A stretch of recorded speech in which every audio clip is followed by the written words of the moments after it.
So now I wonder why this junior scale officer of Goa Civil Service exam is being delayed so much when it should have happened in around November, in between of November or by at least first week of December.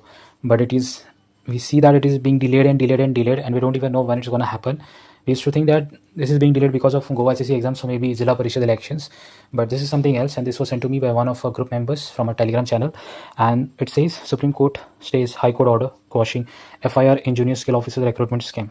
Okay, so what is exactly written in this article is that the Supreme Court on Monday, they issued a notification to the state government and state the operation of the judgment, which was supposed to be given by the Bombay High Court at Goa.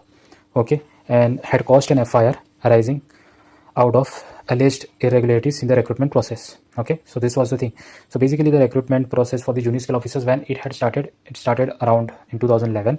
After that, soon some complaints started emerging about this irregularities in the written test and the oral interview, because some accuse that they are doing some jhol gadbad in your interview process. Deserving students are not getting the mark that they should be getting, and some normal students are getting just selected for nothing. Okay, that was the thing. So pursuant to this, what did the state government do?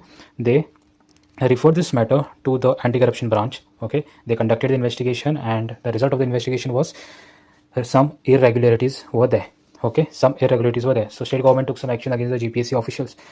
Also in the earlier 2014 also, Supreme Court had remanded the matter to the High Court and directed that the findings which were there of anti-corruption branch, that should be duly considered before deciding any controversy. Okay, so when this matter came up before the Goa state Goa High bench of the Bombay High Court, instead of acting upon these findings that were investigated by anti-corruption branch, the state government entered into some consent terms with the people with the students or with the aspirants who were accused of the FIR, and it provided them with the appointment which they should have not done, right?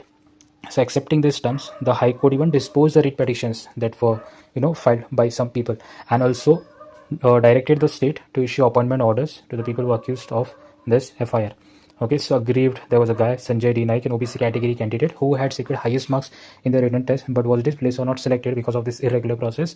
He approached the Supreme Court and he argued that the High Court acted in direct contravention with the Supreme Court's guidelines, which is not fair, and also the FIR filed by the state government itself was based on the corruption allegations that cannot be caused merely by consent terms, right?